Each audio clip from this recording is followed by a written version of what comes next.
I'm not sure, given the clause and the depth of the clause that the Ba'ath Party of Bashar al-Assad and his father Hafez al-Assad have in the soil of Syria, whether we're going to see the toppling of this regime as quickly as Mr. Obama and Madame Clinton and Mr.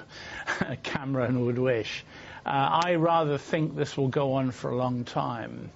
There are a lot of supporters of the Ba'ath Party regime, not just members of the Shiite Alawi community and the Christians and the Druzes, but others too, particularly among the Syrian bourgeoisie, the middle classes who support the regime. I think this will be a very bloody and terrible war before it is concluded. And I think the idea that, you know, Mrs. Clinton suddenly says this is terrible and Obama says it's awful, that's not going to end the war, unfortunately.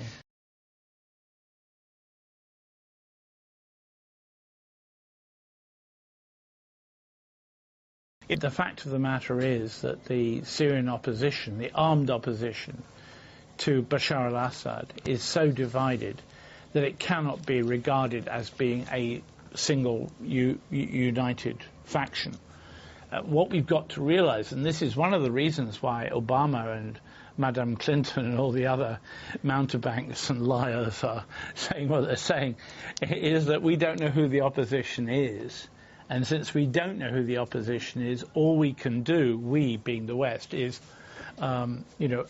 express our outrage against Bashar al-Assad and his Ba'athist regime. But we can't give too much support for the opposition, who may indeed include members of al-Qaeda, and whose members may indeed perhaps be involved in the Hula massacre. We don't know yet. I'm not saying that Bashar al-Assad is a good guy. He's not. He's a bad guy.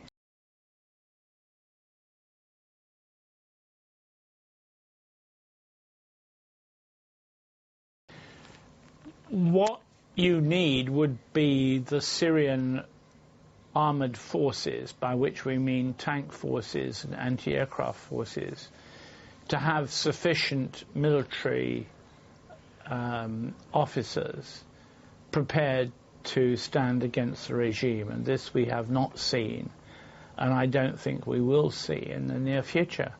The Syrian military regime has remained loyal to the presidency.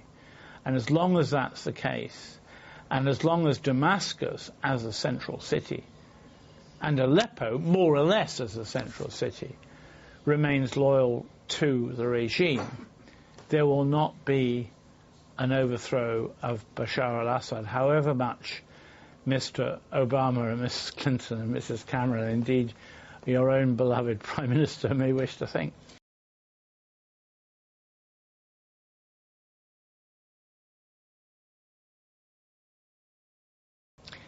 Well, I'm sure there are many Libyans who would hope, please God, you don't use this on us or them.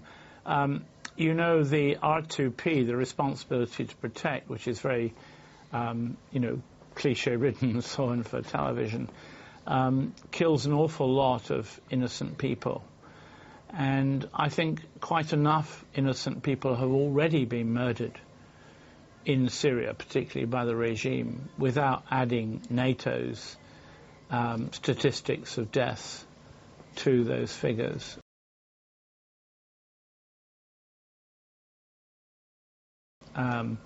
What we need to see, is the best way I can express it, is an idea that a new Syria can come about, which actually represents all the people of Syria, the Sunnis, the Shiites, which means, of course, the Alawites of the presidency, Bashar al-Assad, and the Christians and Druze and so on. And at the end of the day, I think probably there will be a revolution in Syria. The question is, will it be of the kind that you and I and all us nice Western people would like it to be, i.e. a revolution of liberal instincts and ideas and thoughts, or will it be a revolution tainted by, by sectarianism and by by religious differences.